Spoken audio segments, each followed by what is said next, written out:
And bright suns. Bright suns, everybody. Welcome in. Welcome. Welcome. Hope everybody's having a good week and that all is well. I've had a good one so far. Um, just normal, kind of normal stuff this week, actually. Nothing, Yeah. nothing broke or, better knock wood on that. But yeah, we've had a good week. You? Yeah, same here. Good. Same here. Well, we guys are covering the Mandalorian, and it's season 3, episode 6. It's chapter 22, and it's called Guns for Hire. It was directed by Bryce Dallas Howard, one of my personal favorite directors for this series. A lot of the episodes that she directed are my favorites. I'll just have to say, I really like her touch. You can kind of tell her fingerprints sort of end up on the episodes that she directs. I really appreciate her, her approach and what have you. Agreed. This episode aired the 5th of April, and it has a runtime of 46 minutes. So we'll jump into it. Was there anything that you wanted to say in introduction on this one, William? So. Welcome hey, in, Paul. Good to see you. Thanks for being here. I appreciate it. Well, okay, let's just jump in then. Recap episode 5 just a little bit. Episode 5 was called The Pirate. And episode 5 was really pivotal at the end. All of this has been, leading to started the season with Mando needing to be redeemed, as a Mandalorian, and we got that done pretty early in the season. And then the story has kind of turned to bo-katan, and the reason for that is because bo-katan has a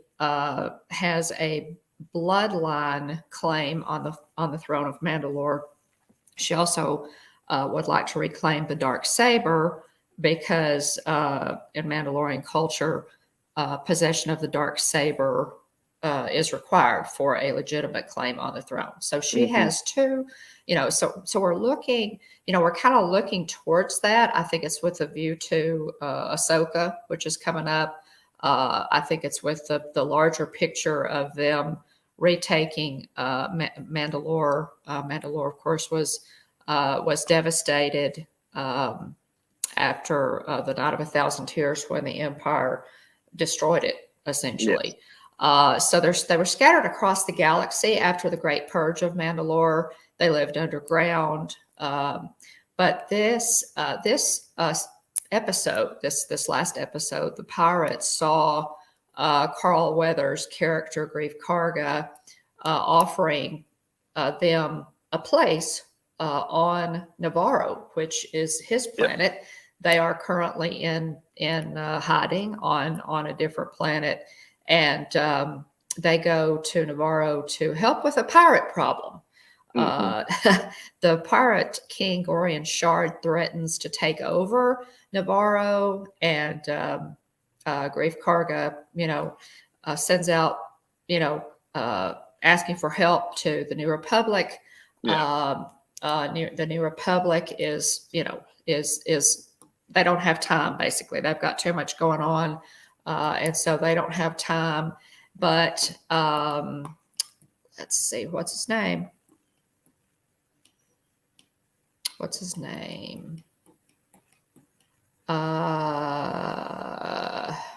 Captain Carson Teva. Yeah, Carson Teva. Yeah. Carson Teva won't take no for an answer. So when the New Republic says they can't help, he approaches Mando and Bo about it, and they go and help. And of course that they take care of the pirate problem.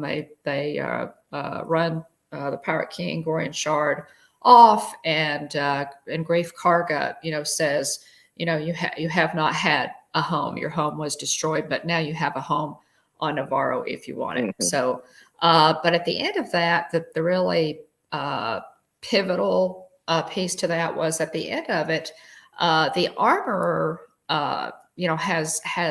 she's haven't had time to think about Bo-Katan's glimpse of the live mythosaur. And she is, the armorer is kind of the keeper of Mandalorian lore, if you will. And she knows that the reemergence of the mythosaur is tied to the prophecy of a new age for Mandalore. And so this is all the armor has ever wanted to see is Mandalore retaken and reestablished. So she essentially sees Navarro as a staging outpost for retaking Mandalore with bo-katan as their leader. At the end of it, she says you can unite all of the clans. They're splintered. That was part of the reason that Mandalore fell in the first place. They were not united. She sees bo-katan, who walks in both worlds, as being able to reunite them. So that's kind of where we are with this opening scene. These next two episodes are pretty pivotal in that that direction of bo-katan coming into her own as the rightful leader of Mandalore. So the story continues, and William, did you want to go over the opening scene? Yeah, an Imperial ship flags down. You're it. It flags down a Quarren ship. We find out that the Imperial cruiser is captained by Axe Woves, who is formerly one of Bo-Katan's supporters in her quest for the Darksaber. This would have been, a part of the group that was following after Bo-Katan. And then when they realized she didn't have the Darksaber, they went their own way and essentially became guns for hire, which is what this chapter is actually called. And so they've been hired by a Mon Calamari viceroy to return their prince, his son, who has run away with the Quarren ship's captain because they're in love. Interestingly enough. And so, in side note here, in Star Wars lore, the Mon Calamari and Quarrens are from the same planet, and the two species have an ancient and permanent rivalry with one another. So it's kind of a Romeo and Juliet type situation, story of star-crossed lovers. So, Captain Shugoth is in a tank of water that drains and retracts with her in her captain's chair. When they're held by the Imperial vessel.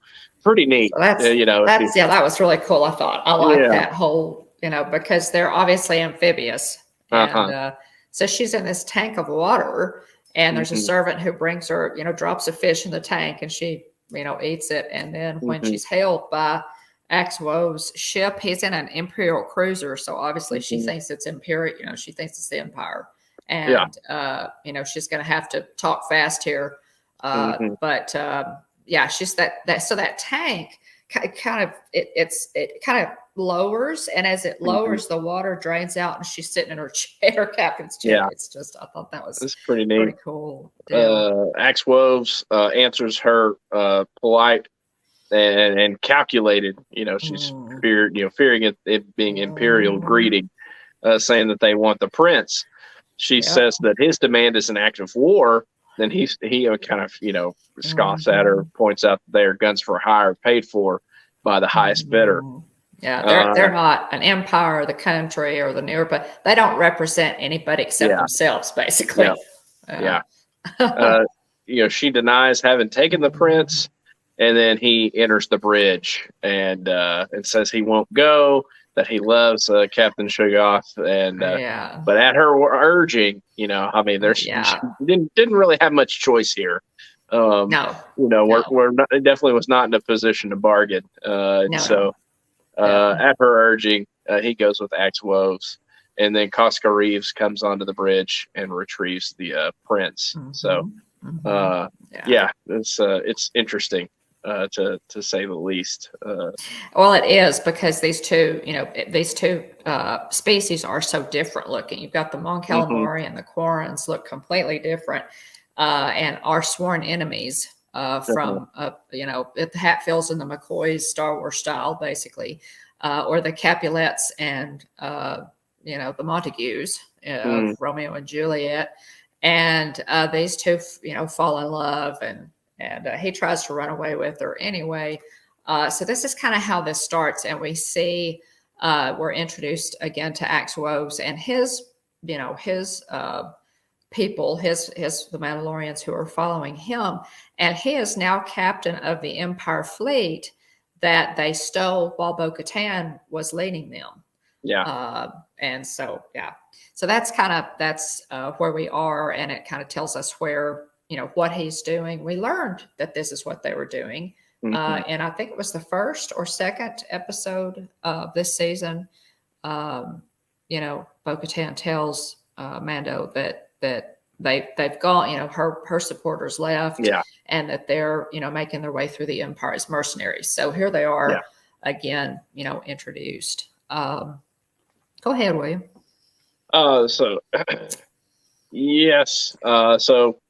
Let's see here. On Plaisir 15, Mando and bo-katan are there for the fleet of stolen Imperial vessels, currently led by Axe Woves. They need them to help in their efforts to retake Mandalore. Bo speculates that since Plaisir 15 isn't on the New Republic registry, it's an independent world, and they potentially hired the Mandalorians for protection. So they're on approach. They're on approach at Bo's ship, and they know that apparently Bo knows that this is where they are. Yeah, and so they're coming. They're coming in, and they need some help. They need to retake that fleet of Imperial vessels that they stole in order to retake Mandalore. So they're on approach to Plaisir 15, which is a new world. I don't know that we've ever seen Plaisir. Yeah. No, I don't believe so. 15. It's in the Outer Rim, and it is not in the New Republic registry. It's another independent world.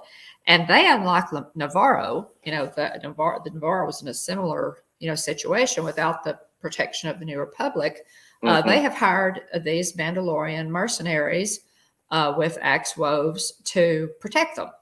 Yeah. So that's what they've done to solve their problem with pirates and other people who would subjugate their world. And so as they're approaching, there's a musical greeting from the planet that comes across and tells them where to land, and also takes control of their ship. They're not sure what to expect. They kind of cautiously get off the ship, disembark, and they're greeted by an Imperial droid, RA7, and they are directed towards a Hyperloop pod for transport.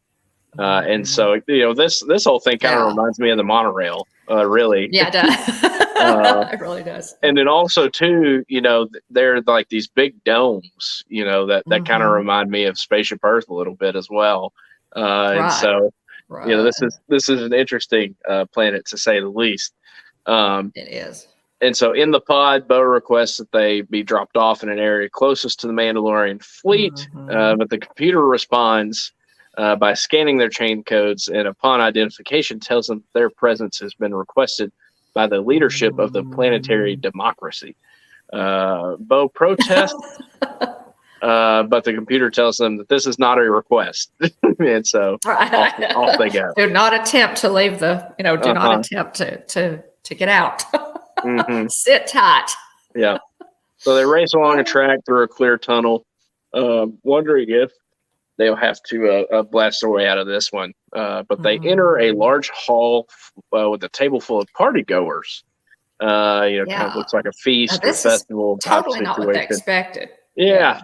And so they're greeted by a man at the head of the table, and it's none other than Jack Black. Oh my gosh! As Captain Bombardier. I think all of us were so surprised by the cameos in this. It was a lot of fun. Now this episode has not been as highly rated by no. fans. But No, people poo-pooed it big time because of the cameos.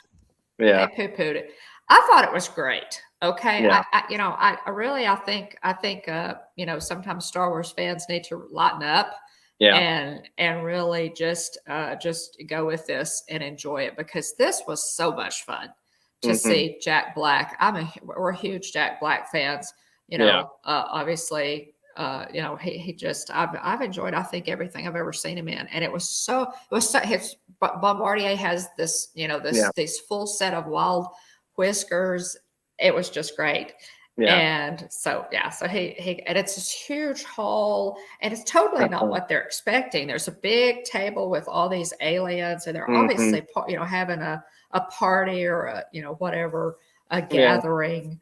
And so you have Jack Black, and sitting by his side is the Duchess, portrayed by Lizzo. Which I was like, man, like what to do it. Right. Yeah, I mean, that was not on the bingo card for sure. Jack Black and Lizzo. In Star Wars is definitely not on my bingo card. But anyway, they're aliens wearing festive clothing. There's music playing. It's an atmosphere of kind of merriment. And so Bombardier says, "Let's address the bantha in the room," which we always love the saying. But having been an Imperial officer at one point, he went through the New Republic amnesty program and helped rebuild Plaisir 15. And that's, after this is when the Duchess speaks up. She explains that they fell in love, and she they're fawning over each other, and it's really cute. They're fawning, calling each other love. That's really fun. And so Lizzo's character, the Duchess, gets right to it. She asks if she can hold the baby. And it's so funny because Mando says he doesn't take kindly to strangers. And then she dangles this little I don't know, what's a little fish looking thing or something up, like dangles it up in the air like this, and then he does like a somersault, immediately, right after Mando says this, just jumps right into her arms. It was pretty funny, really cute. But Bombardier says that they are both royals and elected leaders, and they hire the Mandalorians for protection. Then they will arrange for Bo and Mando to speak with the Mandalorians if there's always an if. Yes. They will agree to help them with the Imperial droids on the planet. And they're malfunctioning and causing problems, which makes for some pretty funny security videos of these droids malfunctioning and causing mayhem randomly. But they said the Mandalorians can't help because they have laws against arms inside city limits. Right. And so their constables are not equipped to handle battle droids. Yes, battle droids. Roger. Oh my gosh, battle. And I'm thinking exactly what Mando says a little bit later on here. Battle droids. Battle droids, of course, are from the Clone Wars. Lots of, the battle droids showed up in the Clone Wars, the animated series, and also in, Star Trek. Trek. Sorry, guys, I've been watching a Freudian slip there. I've been watching Star Trek all morning, so I'm in the wrong universe, Star Wars. Bo and Mando can handle the problem because in their pluralistic society, they can carry arms because they are part of their religion, and they're intrinsic to their culture. If they help, Bombardier says he will petition the New Republic to recognize Mandalore as a sovereign system. Bo-Katan, says to Mando, "What do you think?" And Mando says, "You had me at battle droids." Which is exactly what all of us were thinking, right? Yeah. Oh, so funny. So good dialogue here. I enjoyed it. And I thought, quite frankly, I'm not necessarily a Lizzo fan. I'm not in her spectrum. Yeah, I'm not either. I really thought that she and Jack Black did a really good job with these roles, and their wardrobe was just top notch. The costuming was fantastic. The costuming was absolutely wonderful. So my compliments to Lizzo in her portrayal of the Duchess. Yeah. I thought both of them were really fun together. I thought that they were a quirky couple, and they fit the roles well, for sure. It worked. I thought it worked. And so then they say, all right, we're going to send you guys off to the commissioner's security office, and we have another surprise cameo, which I remember seeing rumors about this cameo before the season. I didn't see this one. I remember seeing some sort of reference to he may be in this season, but we have Christopher Lloyd, none other than Christopher Lloyd. Welcome in, Bart. Great to see you. I'll pass it back off to you, Mom. Oh, okay. Well, let me take this piece. So Christopher Lloyd as Commissioner Hellgate.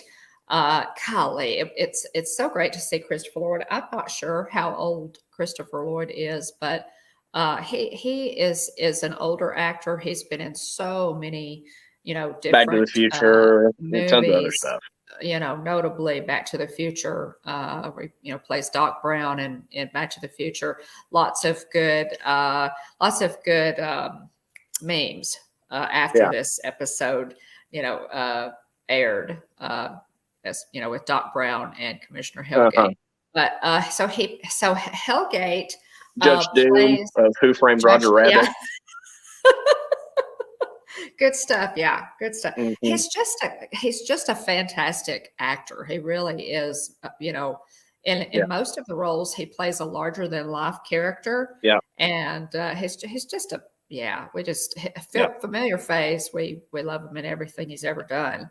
Yeah, we mentioned that too, Mark. Is that critically from a fan perspective wasn't well received, but we also enjoyed it as well. Oh yeah, I did too. As I said, I just went with it. I thought this is going to be a Bryce Dallas Howard. This is going to be more of a fun episode, but still it had a direction. It had a purpose. So that becomes obvious at the end. But so Commissioner Hellgate plays several videos of these droids malfunctioning, and they're just to kind of give them an idea of what's going on. It's really hilarious. Now, keep in mind that Captain Bombardier is careful to explain that all of these droids have been recommissioned. They supposedly have been reprogrammed. They're no longer bad guys, Empire droids. Yeah. And so, so Bo asked, he says, why don't you just turn them off? Yeah. I should just pull the plug. And he explains rather dramatically that the citizens of Plaisir don't want them turned off since they no longer work. And they are dependent upon these droids. He said that if they take away the droids, the citizens, that their society would collapse. Yeah, because they've gone on to they're so dependent. They participate in government because they don't have to work. Right. And, anyway, it's just really. Yeah. It's just really funny, It's like, man, they're so reliant on these droids to do these, the manual, grunt work, everyday chores and tasks that they're no longer capable of doing them themselves. It totally was. Yeah, it's really amusing how he tells them about all this. So Bo says requests a list of the rogue droids. And Commissioner Hellgate tells them that they will need to go to the lower levels and talk to the Ugnaughts. And, Mando says, Ugnaughts? And he looks at him and says, Ugnaughts. So it just, for me, it just keeps getting better. But now the Ugnaught, y'all remember that the Ugnaughts are a Kuil species. Kuil from the Mandalorian, He was, an ally of the Mandalorian early on. He was voiced by Nick Nolte, and so we're familiar, with the Ugnaughts and other pieces. I always think about Hondo with Ugnaughts. He has an Ugnaught crew. Hondo Ohnaka does. That's true. So, he does. Anytime I think of Ugnaughts, I think of Quill and also think of Hondo. Yeah. So this this is going to be good, right? Because they've got to go down to the lower levels and talk to the droid smiths. The Ugnaughts are droid smiths, apparently. Mm-hmm. So, so they go down, in an elevator, and it opens to this room full of Ugnaughts, and they're all, they're all working on droids. You see the welding sparks, going everywhere, and it's that kind of scene. So, as they step off the elevator, Bo addresses the room and says, "I'm bo-katan Kryze. I'm here on the authority of your Empress to address the droid issue." I mean, he just makes a simple. Well, nobody even looks up. It's like they're just total. It's like crickets. They're totally on Bugs Bunny. They're totally ignoring her. She, and so she turns to Mando and she says, "This is going nowhere."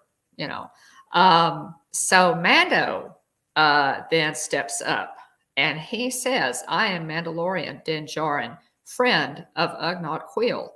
You will answer our questions and help us with our task. I have spoken." So, really, Mark? Yeah, Mark says Quill is my favorite Star Wars character. So I was so happy to hear them say Ugnaughts. I was too. Yes. I was.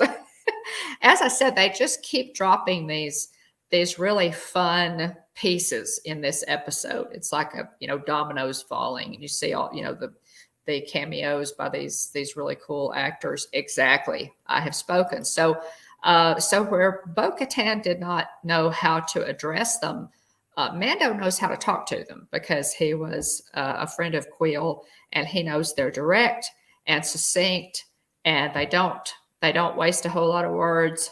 And so he just steps over and says, "You will do this. We're here to do that."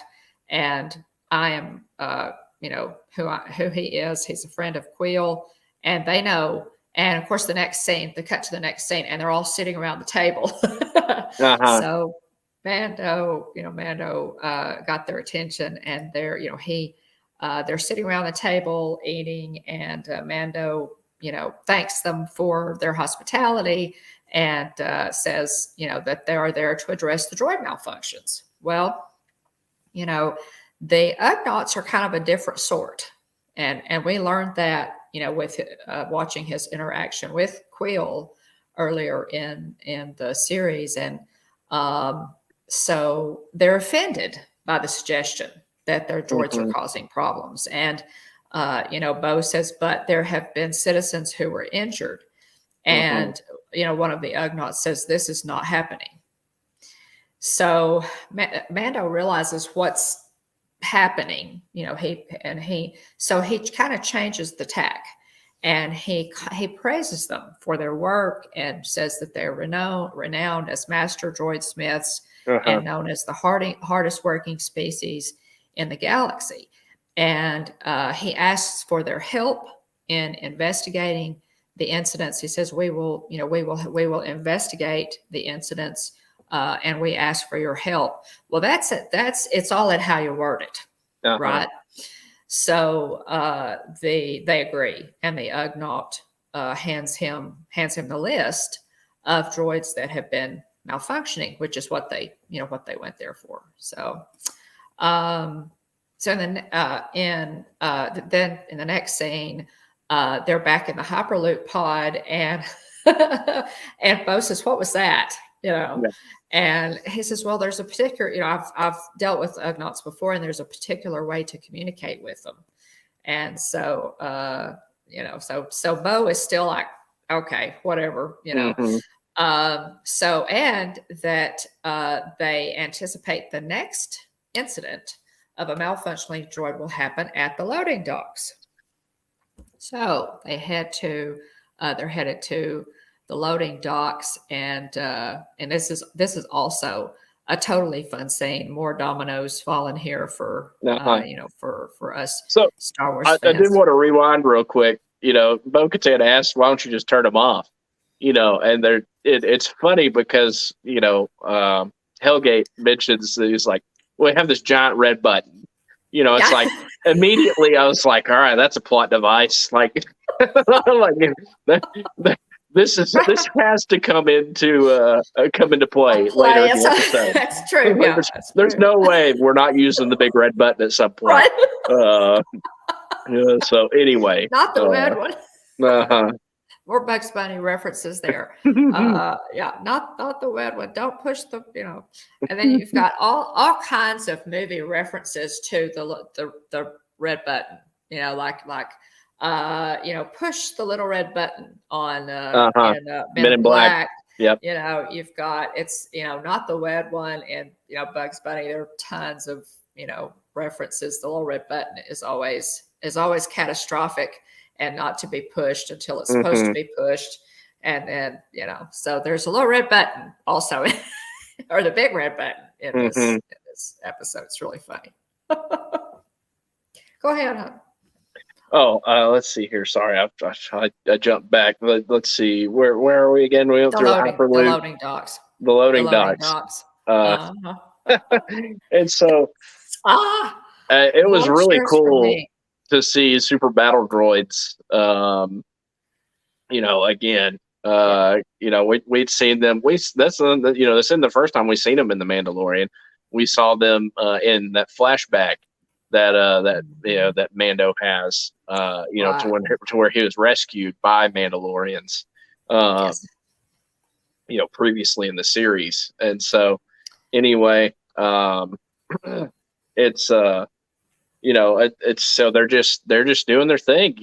They're marching in line. Very right. Very orderly. Boxes. Yeah, I mean they've unloading. Programmed to do a certain function. They're loading and unloading the boxes, and they're just like ants. In a line. And then anyway, it's Bo says, I haven't seen battle droids since the Clone Wars. Any of them look suspicious. Mando says they all look suspicious.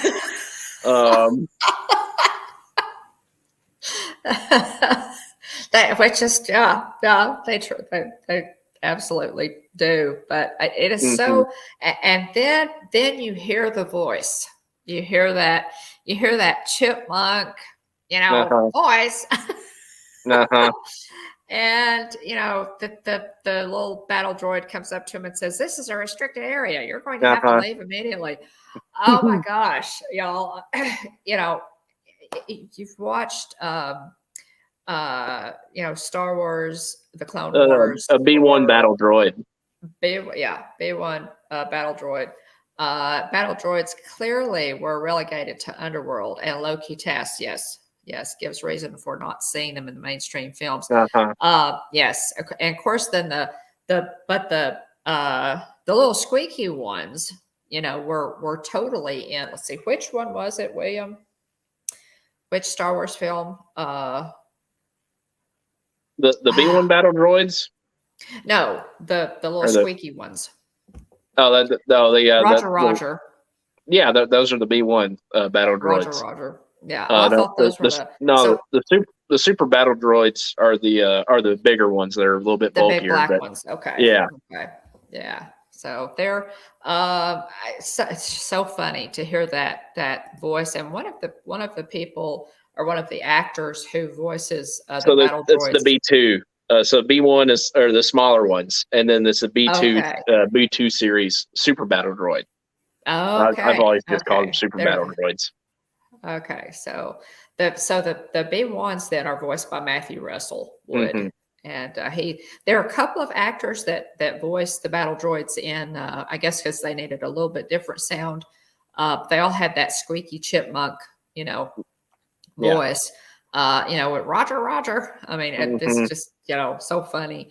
There were a couple of actors, but mainly Matthew Russell Wood, and I think he's the one that does it here. Yeah. For this episode. But then Mando has it's so funny because he just steps back and starts kicking him. Anyway, he's testing to see. Through. Yeah, he's testing to see which one's going to stay, come out of line, because if they're programmed to do this one function, they're not going to react. Like they're just going to recover and continue on their way. Exactly. He just starts kicking him, which I just thought was the funniest way to weed them out. And so it's a novel approach. And bo-katan does not approve of his approach. No, she doesn't. And neither does the little droid. Hey, the little droid starts panicking. You shouldn't do that. It's really, really funny. So as they're walking by, he's just kicking each one. Yep. And they, most of them just kind of get knocked off their feet, and then they recover and keep going. They don't react until. Yeah, one of them, the malfunctioning one. He is able to successfully identify which one's malfunctioning. Fights back, and it gets him pretty good if I remember right. It's really, really funny. But anyway, so it takes off. The little B1 is just screaming, in that high pitched, you shouldn't have done that, blah blah blah. Well, he takes off running. The B2 takes off running. And I did want to note the super battle droid that takes off running. Man, the Separatists would have won the war if all the super battle droids moved like this droid does in this chase scene. Was my thought. I was like, man, the Separatists would have had that thing on lock. If the super battle droids would have been, moving as nimbly, and as fluidly as this droid is running through the city. But anyway, they chase it through the streets. It's knocking stuff down. Trying to trip them up, making a mess on its way. But it's a pretty pretty good. A lamp post or something and hurls it at him. But it's a neat scene, and you get to see the streets. The downtown area, I guess, if you will, of Plaisir 15. Yeah. So it's again, I love to see all of these new worlds, because they incorporate so many cool, so much attention to detail in the background. If you go back and, watch them again and just pay attention to what's happening in background, aliens that they pass, signs, things like that. It's really worth it to look out for the details. Yeah. I would love to go back and try to, draw out all the Arabesh signs, try to read what the different signs say.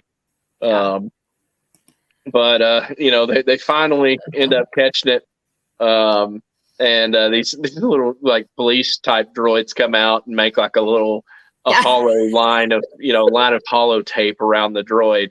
So it's pretty amusing. The little police droids are they're like this big, and they're like flying in the air, and they go wheel, wheel. It's fun. It was just really fun. Got a kick out of that. And then bo-katan finds a spark pad on the droid, and they go to the address. It's a droid bar called the Resistor. And so they go to the droid bar, and as soon as they enter, you could tell, their kind, isn't it doesn't typically come into this place. And so they come into the bar, and all the droids stop what they're doing. And it's just silence, and they all turn and look at them. Yeah. When they I listen, I'll just have to say, I am totally clueless as to why there were so many people or a number of people who called this episode. Yeah. Because to me, it was just a lot of fun. It was delightful. And this droid bar scene was worth watching the whole thing to see all of we've never seen this before we've never seen a whole bar full of droids. And it's so funny. It harkens back to, of course, the first, when Obi-Wan and Luke enter the cantina back on Tatooine. Yeah. And, the bartender says, we don't, hey, he has to stay outside. We don't take their kind here. Mm-hmm. And that was, R2D2 and 3PO trying to enter a human bar. Well, this is Bo and Mando trying to enter a droid bar, and the bartender says the same thing. I love it. I love it. It's just gold, y'all. I love it. And to see, and there's so many droids, guys. There were protocol droids. There are astromechs. There are battle droids. There are gonk droids. I love the gonk droids. I think they're hilarious. And if you watch closely, there is pilot droid Rex from the original Star Tours ride is in there. Yeah, that's super cool. I love it. I love it. Now, they moved that. If y'all remember that droid who was on the original Star Tours ride, he is now DJ Rex at Oga's Cantina. In Galaxy's Edge. They moved him, which I totally loved. But so even the chef droid with all the that does all the blades and it just says is in there. So I think they included as many Star Wars type droids as they could in this just droid bar. Absolutely, they're all talking and looking around and they're drinking, and so it's really cool. I just loved it. I loved it. Yeah, same here. Thought it was really neat. Let's see here. So they approach they go to, so there's a droid bartender, obviously, and they ask about the spark pad. They say this, they produce the spark pad and say this was found on a malfunctioning droid. And now it's interesting that the actor who provides the voice for the droid bartender is director Bryce Dallas Howard's husband, Seth Gable. So that was kind of a neat little piece that I found in doing. So I'm sure I'm sure that was fun for him, to get to be a part of the Star Wars universe. But so he, his, well, I don't know, we give out a lot of spark pads, so so Mando again wanting to cut. He doesn't have time for this. Right. Yeah. He doesn't. I mean, and the other thing too is Mando has always been, outside of IG-11, he's always been incredibly distrusting of droids. That's true. That's true. Yeah. He doesn't have time to mess around here. No, he doesn't. So he yells at him and he threatens to yank his memory circuit and dissect it back at the lab. And you're like, whoa. And bo-katan is like, what are you doing? Yeah. And you're not helping.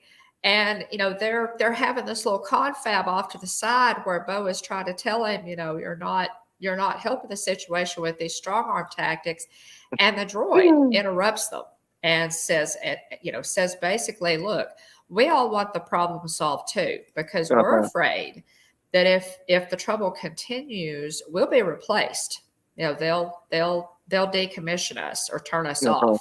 So the droids are concerned. And the other thing that he says that's kind of cool is, we don't mind serving humans. After all, they created us and they don't ask very much of us. And so it's the least we can do. So I thought that was, we've never heard like a collective droid opinion, from their point of view. Exactly. And that was really neat. Yeah, it was just a whole different, thing there that we saw. And when he says that, the whole place erupts and they start cheering, in agreement. We want it taken care of. So, as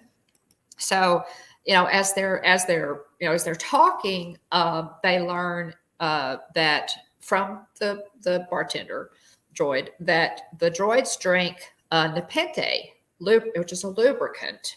And they talk a little bit about Nepenthe, and this is interesting.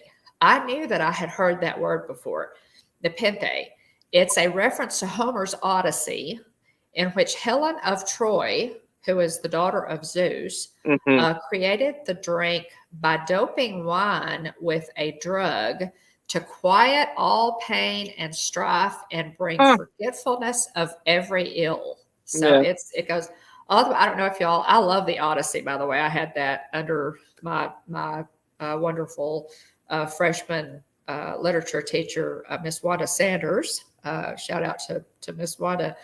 So we did. We went through Homer's Odyssey, but that's where that word comes from, the pente, which I thought was really cool. But then they determined, in looking things up and what have you, they determined that all the malfunctioning droids drank from the same batch of Nepenthe. So now we're getting something. We're following the clues, and now we're getting somewhere. So then they go to they leave the bar, knowing now that it's probably tied to the Nepenthe, to a specific batch. So now they've got to track down and try to figure out where that batch of Nepenthe came from, and is there more? What's the status? Because they've zeroed in on what could be causing the malfunctions. You want to go to the lab? Yeah. So this is pretty. Again, Mando's kind of rushing things a little bit. And the technician shows them the latest malfunctioning droid. It kind of looks like a morgue. He's on the slab in the morgue. Exactly. The drawer. Yeah. And so it shows them the malfunctioning droid. It checks for they check for nano droids. So they extract some of the fluid, and they're able to determine that they're still active when the hover droid tries to kill them all of a sudden. And Mando says, "Any chance this stuff is still active?" And the hover droid starts freaking out and shooting at them, and Bo slashes in half. And Bo says, "Yep, they're still active." Oh, geez. Oh gosh, yeah. They look at them. Yeah, they look at them microscopically and discover that they were originally manufactured by the Techno Union.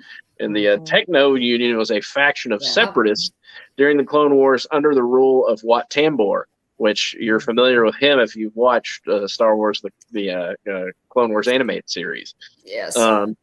It played a key role in the conflict appearing in the Clone Wars and also in the Star Wars Bad Batch Season 2.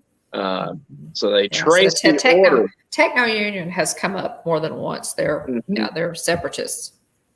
So they trace the order back to the culprit.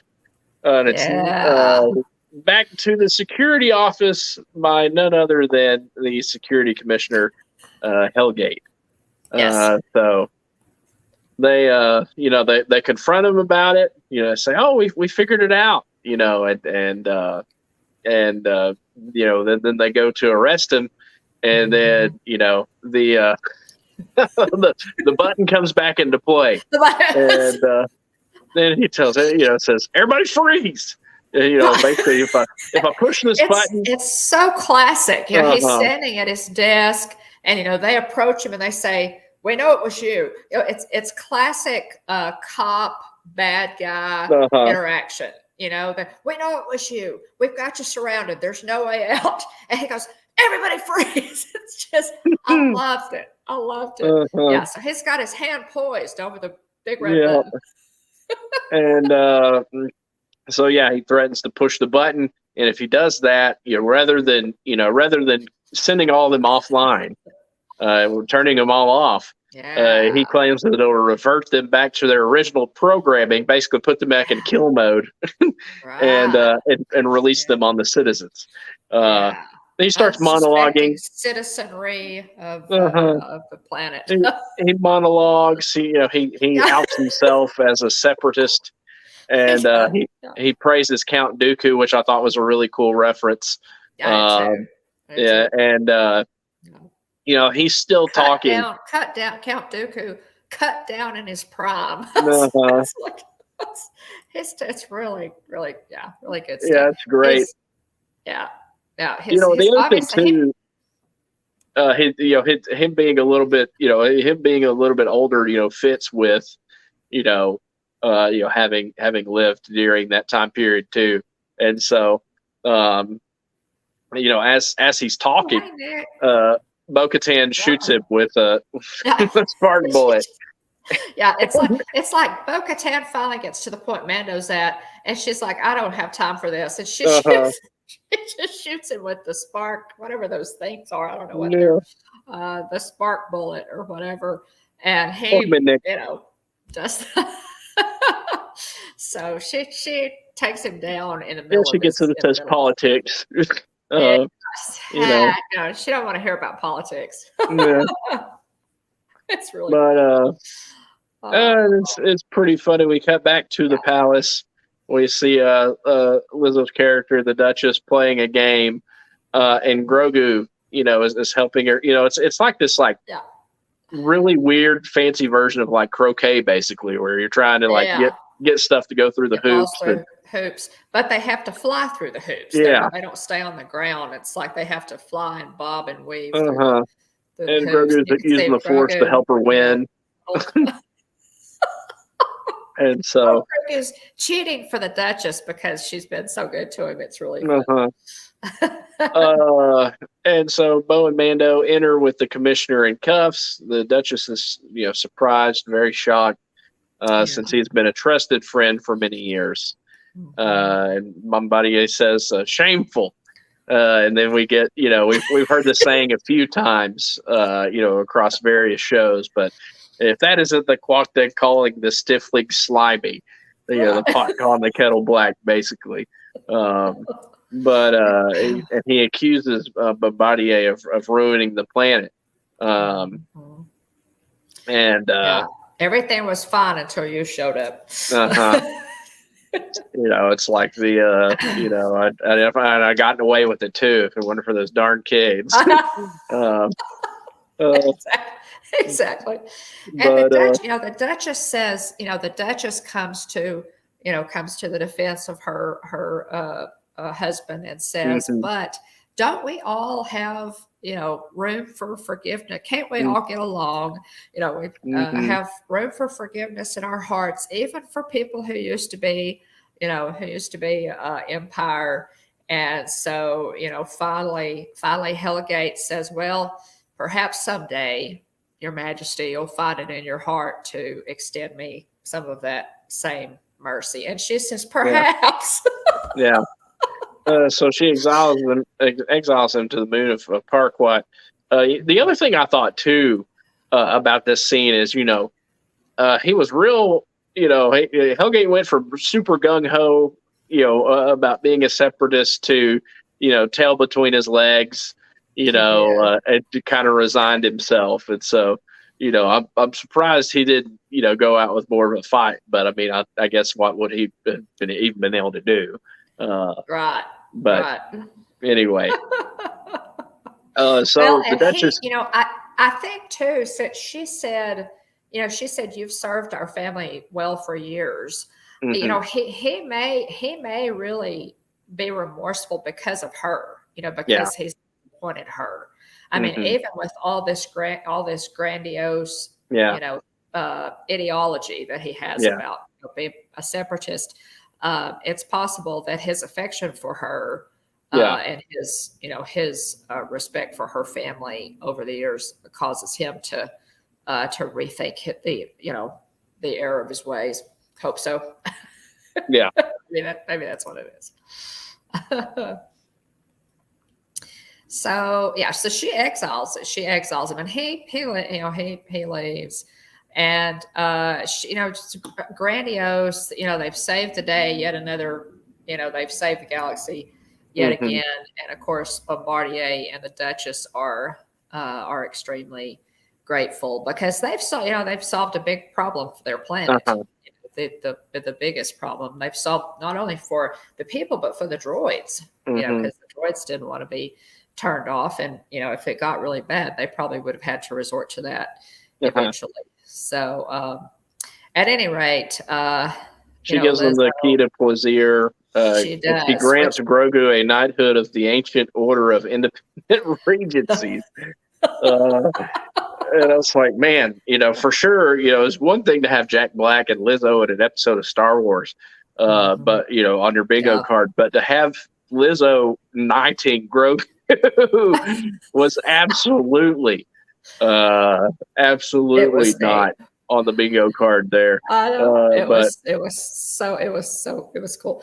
Well, what I thought was funny is that comparatively, all Mando and Bo did all the work, and all they get is the key to the city. But the baby gets knighthood. I thought it was funny. Yeah. Also, one thing that I wanted to mention is the key to the city. The end of the key to the city looks suspiciously like a Millennium Falcon. It's like a disc. Did you notice that as she hands it to him? I kind of picked up on it a little bit too. Yeah, a little bit like a Millennium Falcon. I don't think that's accidental. But yeah, it was a lot of fun. And so now Grogu, before he's even able to speak, has gone from Jedi apprentice or youngling to exile, to Mandalorian foundling, to Mandalorian apprentice, and now he's added knighthood to his list of accolades. Quite the resume for such a little fella. But they depart as friends. It's fun. She actually addresses a Bo too as princess. Mm-hmm. That was interesting. Yeah, Bo as princess. Yeah, so she recognizes her station. Which I thought was really cool. Mm-hmm. She knows who she is. So they leave. They make good on their word. They head off. Bo and Mando are allowed to, permitted to head off to go see the Mandalorians. Mm-hmm. And Bo's cautious. She's not sure how this is going to go, whether or not this is just, immediately going to be at each other's throats, or how she's going to be received. But Mando reassures her, and she challenges. Says, you were there later. They'll follow you. So Mando is firmly in Bo's corner. Obviously, at this point, he recognizes her. He recognizes her as a warrior. He recognizes her as as being the rightful heir to the throne of Mandalore. And so he's gone from being very, very suspicious of her upon their first meeting. Removing her helmet and all of that. When you think back to their first interaction versus now, she has earned his trust. Yeah. The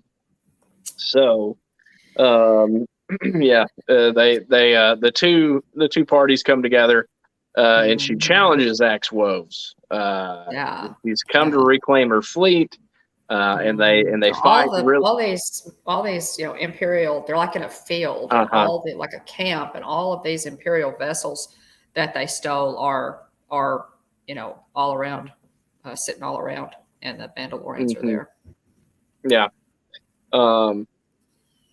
And so they basically made camp. There's several Mandalorians out there. All kind of wearing the same shade, that blue shade of armor. And so she challenges him, and warrior to warrior. They fight. They fight. It's just complete with flamethrower. They use jetpacks. They break out the.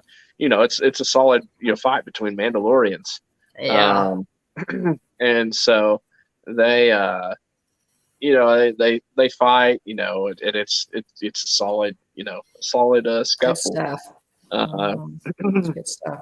And she wins, but he still accuses her of not being a legitimate heir, saying she won't even take the Darksaber from Mando.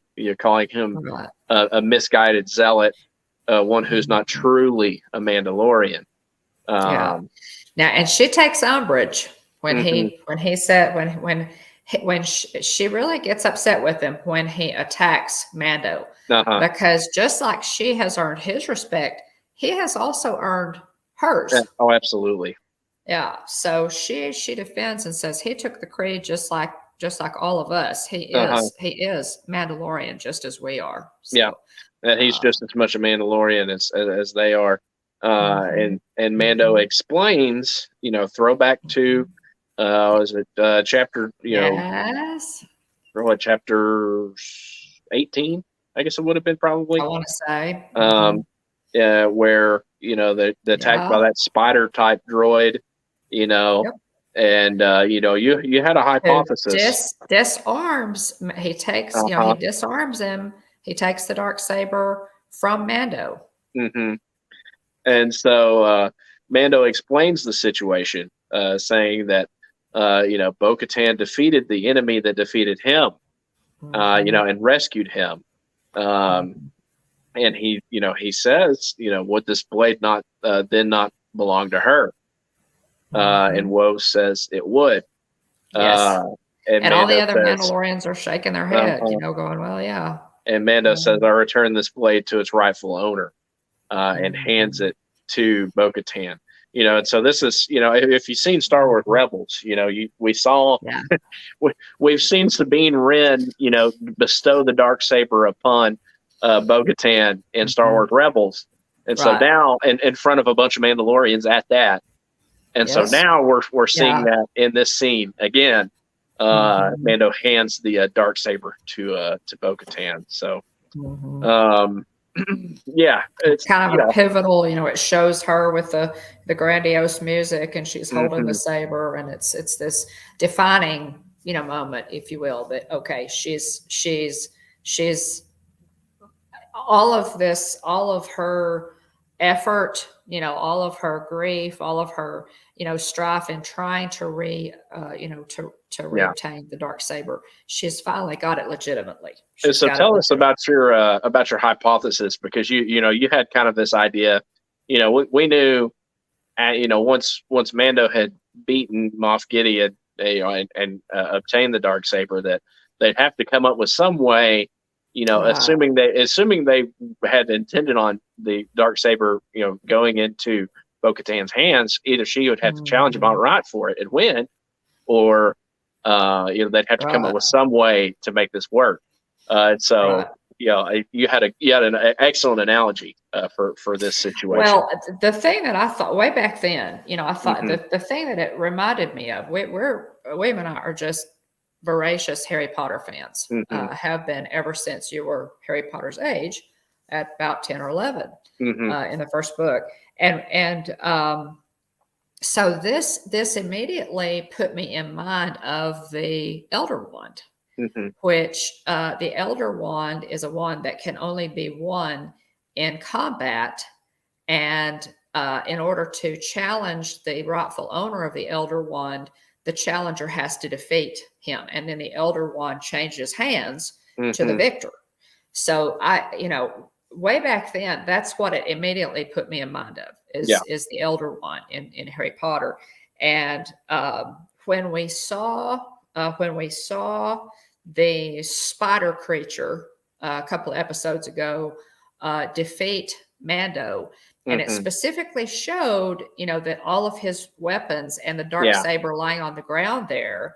And then when Bo came to rescue him, she defeated the spider creature using the Darksaber. So, I thought, And again, this is all because of the Elder Wand, wand lore. And so, to pick that up, Dumbledore possessed the Elder Wand. Well, before, and Malfoy had been, this is a quick Harry Potter sidebar. Malfoy, Draco Malfoy had been charged with, by Voldemort, to kill Dumbledore. Well, Malfoy confronts Dumbledore, it disarms him, and then, can't get the job done.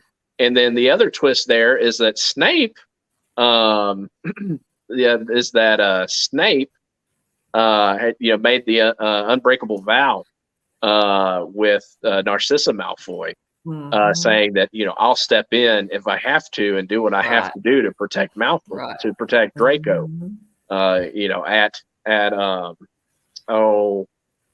Her name escapes me. Was it Helena Bonham Carter? Bellatrix Lestrange. Bellatrix Lestrange. So at her urging, makes the unbreakable vow.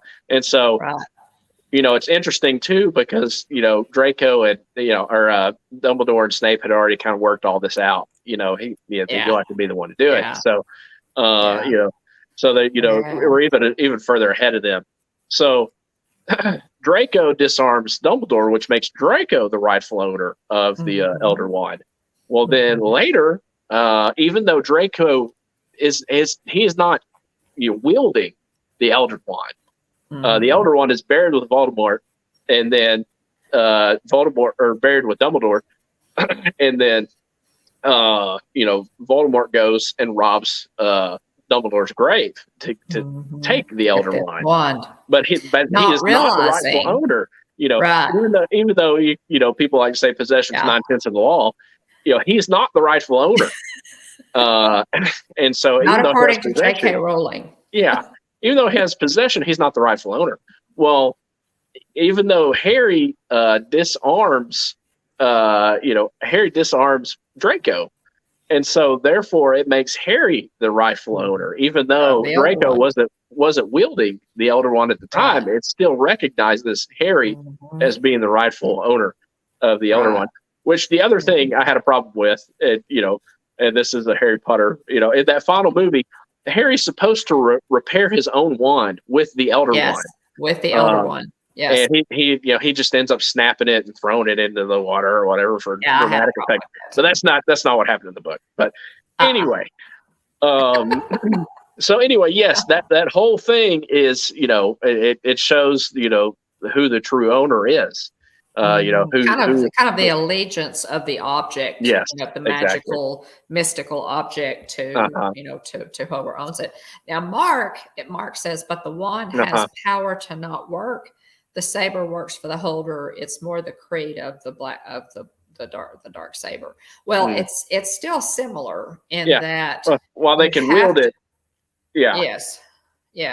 They may not be the rightful owner of it. So that's kind of why it put us in mind of the similar situation with the Elder Wand. So, and so since the robot disarmed Mando, and then Bo-Katan bested the robot, therefore it made Bo-Katan the rightful owner.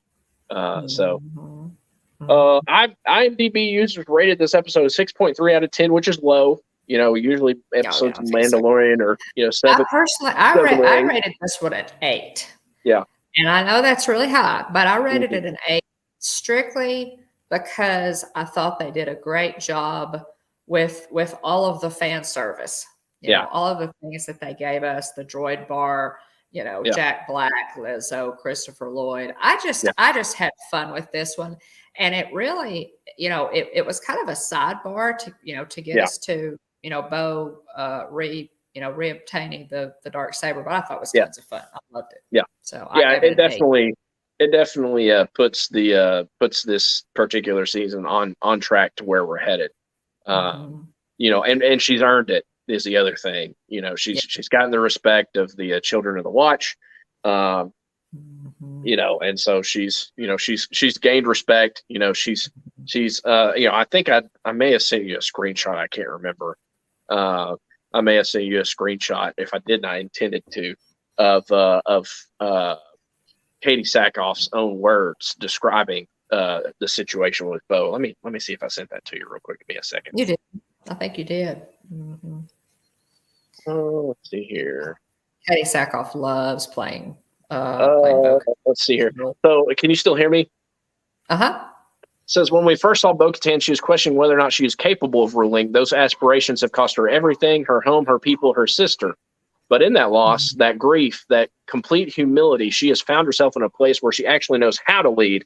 This season was truly a redemption arc. Yes. So, yes. Yeah. So we're on the same page then, for sure, as viewers. But anything else you wanted to mention? I thought the cameos were a lot of fun. I'm not a huge fan of I don't I just don't fall into the target rap market category for Lizzo. for Lizzo, but I thought she did really well with the role. I thought Jack Black did well with the role, and I thought I thought each of the cameos for the characters they were portraying were great and a lot of fun. I did too. Now, one thing, Mark says he doesn't know why, but he's still suspicious of Bo. Well, Tina has said that she's still suspicious too. Bo-Katan, has somewhat of a checkered past. Yeah. So we will see if this redeems her. I have always been fascinated with Bo-Katan's character. I'm usually not one to really be a fan of characters who are, on the left, on the right, on the left, on the right. They're kind of gray. Kind of gray. But Bo-Katan has been an exception to that rule for me. I think probably, and I think it's due in large part to Katie Sackhoff's masterful portrayal of her, both voicing her in animation and playing her in the live action. I really credit her, her interpretation of the character, with that. I'm cheering for Bo at this point. I really am. So we'll see, Mark. Anything else about the episode before we go to channel news? I can't think of anything. It's just, I think it was neat the way they brought it all the way back around, from, where Bo loses the saber in the last season to Mando, and it came all the way back around, and kinships have been rebuilt. A lot of healing has taken place between among the Mandalorians. So we've just made a lot of progress here, and they are ready now to retake their planet. So we've come a long way. In all this, she's gained the respect of the Children of the Watch, the covert that Mando's close to, and now having bested Axe Woves, and also being the owner, the rightful owner of the current rightful owner of the Darksaber, she has gained the respect of the other group that previously followed her, that had turned into mercenaries, and so she's, we're on the right track. The next thing we got to figure out is whether or not these two groups can coexist. And so we'll see about that in the next episode. But anything else you wanted to mention before I go into channel news? I can't think of anything else, guys. I'm going to drop a link here for our playlist. You can watch every episode of Mandomania on our playlist, seasons 1, 2, and 3. We only have 2 more episodes of season 3 to go over, and then we'll have our finale for this particular season. But all of that we have, we've done reviews on both seasons, and there's a link there in the chat for our playlist if you want to go back and take a look at all that. So we appreciate appreciate everybody watching and commenting. We love the comments, guys, and to read the comments. Lisa, Keith, and Joey, captains of our team replay. We appreciate you guys and everybody who joins us. If you're watching in Ghost Mode, we really appreciate you too. And by the way, thanks guys for the subs lately. We're up to 825 subs. We picked up several here in the last little bit. So if you're watching in Ghost Mode or you're new to our channel, by all means, give us a like and a sub, and we would appreciate it. We're working our way to that magic number of 1,000 and beyond. And so we really appreciate all of you who have subscribed. Yes, absolutely. So Mark says, Wally and I started building our Razor Crest Lego last night. This one I got for my birthday, January or July 2020, I think. So I opened an old box wheel. There you go.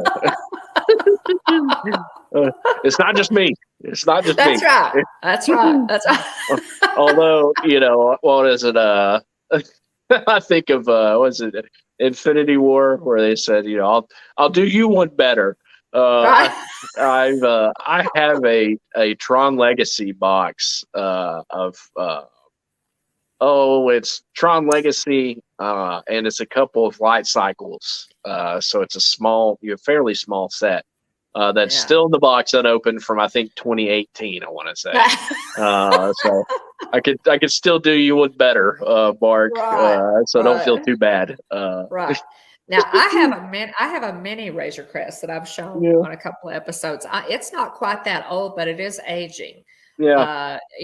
I will happily point out that you guys are still older. You still y'all are still holding the crown on the, letting them gather dust until you put them together. But that's cool. Is it a mini? Is it like a mini Razor Crest, Mark, or what size is it? That's really cool. Mine is a mini Razor Crest. It's like 96 pieces. So it's a smaller one, but I was wondering if y'all got I know they have a larger one. So let's see here. So next week, Mandomania at 12 o'clock Central, 1 o'clock Eastern. We'll be talking about episode 7 of season 3, chapter 23, entitled "The Spies." And so, be sure to join us Tuesday nights. We do Hitchhiker Chat, talking about Disney news, Disney Parks news. We covered all the big announcements related to the parks this past Tuesday. So be sure to join us 9 o'clock p.m. Central, 10 o'clock Eastern for Hitchhiker Chat. And then if you haven't already, subscribe. Subscribe, ring the bell if you haven't already. Oh, the full size one. Nice, very nice. Yeah. Like Mom mentioned, we've done. We've reviewed every episode of The Mandalorian up to this point. We got chapter 23 next week, and then the season finale, chapter 24, the week after that. And so we have a playlist for all those. If you hadn't seen our reviews or are interested in that, check it out. But we're on Facebook, Instagram, and Twitter. If you want to reach out to us, send us a direct message on Instagram or email us at thehitchhikingbones@gmail.com. Thanks to everybody for being here. Thanks to Aunt Joy and Aunt Susan, Jillian, Kylie, and other family members, Francisco, Don, Bone, which kind of cheating here, but Mom's on screen and ended the chat earlier. Dean the Turkey Lexter, Paul Angle, wonderful. Hey, we'll take those views any way we can get them. And Movie Manny and Nick. So thanks to everybody for being here. If you're in ghost mode, we appreciate you as well. Thanks for watching. I know it's lunchtime. People got stuff going on, so appreciate you watching. And then also, too, if you're on Team Replay, like the captains of our Team Replay, Lisa, Keith, and Joey, we salute you. Thanks for watching. And we appreciate your support. But anything else you want to mention, Mom? I can't think of anything, guys. We're looking forward to finishing up the last two, and again, thank you, Mike. By all means. Thanks, Mike. Mike Wheeler, add him to the list. That means Thanks, a lot to us. Thank you. Again, there were some big Disney announcements, guys, from last week, and we covered that on Hitchhiker Chat on Tuesday. So it's kind of a long show, but it was so much fun. The chat dropped on Monday, and we're able to talk about it on Tuesday. So lots of good stuff. We have to wait till 2024, but they're booking vacations for 2024 at the end of this month on March the 31st. So that's why they dropped all this. The dining plan is coming back. The park reservations are going away. They're, the different, we detail all of the announcements, a whole bunch of stuff. So go back and watch that. It was a fun show. It really was. So check it out. Thanks for joining us, y'all. We appreciate it. This is the way we have spoken. Remember, at the Hitchhiking Bones YouTube channel, there's always room for one more. So please hurry back. Thanks, everybody. Till the spire, To the travelers. spire. May the force be with you always.